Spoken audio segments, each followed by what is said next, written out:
नमस्कार दोस्तों, संस्कृत आभा में आपका स्वागत है। पिछली वीडियो में हमने संस्कृत की वर्णमाला के बारे में पढ़ा था कि उसमें कितने स्वर हैं, व्यंजन क्या हैं, स्पर्श क्या हैं, अंतस्थ क्या हैं, ऊष्म क्या हैं। स्वरों के बारे में पढ़ा था, ह्रस्व, दीर्घ और प्लुत स्वर क्या होते हैं, कौन कौन से होते हैं। और मैंने आपको बताया था कि अगली वीडियो में मैं आपको इसके अगले चरण पर लेकर जाऊंगी। तो पिछली वीडियो में हमने ये सब पढ़ा, आशा है कि आप सबको समझ में आया होगा। तो आज हम आपके लिए लेकर आ रहे हैं माहेश्वर सूत्र, जिन्हें प्रत्याहार सूत्र या अक्षर समामनाएं भी बोला जाता है। ये जो सूत्र हैं ये अष्टाध्यायी व्याकरण के जो बाकी ग्रंथ हैं, लघु सिद्धांत कौमुदी है, सिद्धांत कौमुदी है, ठीक है, इन सब में इन प्रत्याहार सूत्रों का अपना एक महत्व है। व्याकरण की रचना इन्हीं सूत्रों के आधार पर हुई है। आइए आज हम पढ़ते हैं माहेश्वर सूत्र।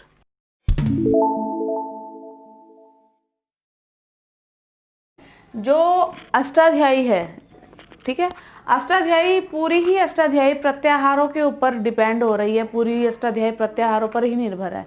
तो ये प्रत्याहार कैसे बनाए जाते हैं आज मैं आपको ये बताना सिखाऊंगी और आपको बताऊंगी ये प्रत्याहार सूत्र होते क्या हैं। ठीक है, कहते हैं भगवान पाणिनि एक बार कहीं तपस्या कर रहे थे और भगवान शिव के डमरू से उन्हें कुछ आवाजें सुनाई दी और उन आवाजों को उन्होंने 14 सूत्रों में लिख दिया। तो ये 14 सूत्र माहेश्वर सूत्र के नाम से जाने जाते हैं, माहेश्वर सूत्र के नाम से जाने जाते हैं। इन्हीं सूत्रों को हम प्रत्याहार सूत्र भी बोलते हैं, प्रत्याहार सूत्र भी बोलते हैं। और इन्हीं सूत्रों को हम अक्षर समामनाएं भी बोलते हैं, अक्षर समामनाएं।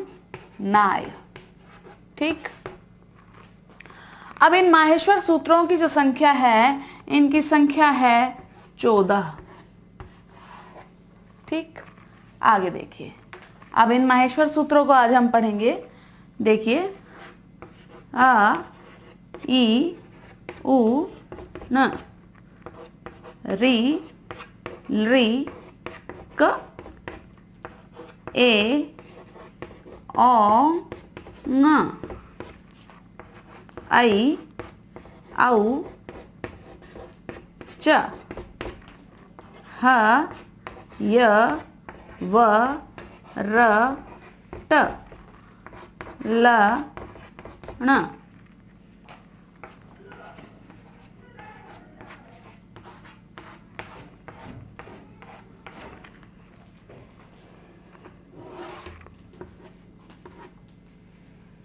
य म ग ण न म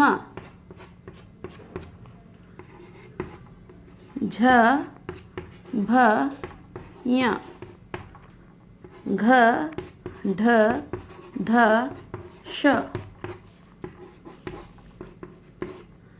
ज ब ग ड़ द श ख फ छ ठ थ च ट त व क प य श ष स र। हल। ठीक, ये जो 14 हैं ये हैं हमारे माहेश्वर सूत्र। इन्हें प्रत्याहार सूत्र या अक्षर समामनाएं भी कहा जाता है। ठीक है, अब इन सूत्रों को इनके अंदर वास्तव में है कि इनके अंदर वास्तव में है वर्ण, जो हमारे संस्कृत की वर्णमाला में होते हैं। स्वर भी हैं और व्यंजन भी हैं। हाँ, थोड़ा सा अंतर इसके अंदर ये है कि इन वर्णों को कुछ विशेष विधि से, कुछ विशेष प्रकार से इनको अलग अलग रखा गया है। जैसे इधर देखिए, ये जो पहले 4 सूत्र हैं, अ आई उण रील रिक ए ओंग आई औच, ये जो पहले 4 सूत्र हैं, इन 4 सूत्रों में आपको केवल स्वर दिखाई देंगे। ठीक, आ से लेकर च तक, अ से च तक के जितने भी वर्ण हैं इन्हें कहा जाएगा अच। और ये अच क्या है, ये अच स्वर हैं। ठीक, आपको ये बनाना भी बताऊंगी कि किस प्रकार से मैंने अच बनाया, और इसमें मैंने ये ण क ग और च को क्यों नहीं लिया, इसे भी बताऊंगी मैं आपको। ये मैं आपको अगली वीडियो में बताऊंगी। आगे देखिए, आगे अंतस्थ व्यंजन य र ल। इसके बाद पंचम अक्षर है, हर वर्ण का 5वां अक्षर, फिर 5वें अक्षर के बाद फिर चौथा अक्षर, फिर तीसरा, दूसरा, पहला। इसके बाद आपके ऊष्म व्यंजन आ जाते हैं। तो ह से लेकर ल तक, ह से ल तक ये कहलाते हैं हल। हल को कहते हैं व्यंजन।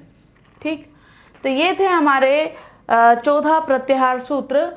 आपको इस प्रकार से याद करने हैं, आप ऐसे याद कर सकते हैं। अगर इस प्रकार से आपको याद ना हो तो जैसे आप गाना याद करते हैं, गाने की तरह भी इसको आप याद कर सकते हैं, क्योंकि गाना सबको अपने आप से ही याद हो जाता है। आप इसको चलाइए, सुनते रहिए और आपको याद हो जाएगा। आपको गा के बता देती हूँ इसे मैं। आई उन रील रिक ए औंग आई औच हायवरटलन ञमांगणनम झभई घाढधश जबगड़दश खफ छठ थ चट तव कपय शश सरहल। इस प्रकार से अगर आप गाकर इसको याद करना चाहते हैं तो आप गाकर याद कीजिए। इस प्रकार से आप याद करना चाहते हैं, जो आपकी अपनी विधि है उस प्रकार से आप याद कीजिए। तो ये थे आपके माहेश्वर सूत्र, जिन्हें आप प्रत्याहार सूत्र या अक्षर समामनाएं भी बोलते हैं। 14 सूत्र हैं।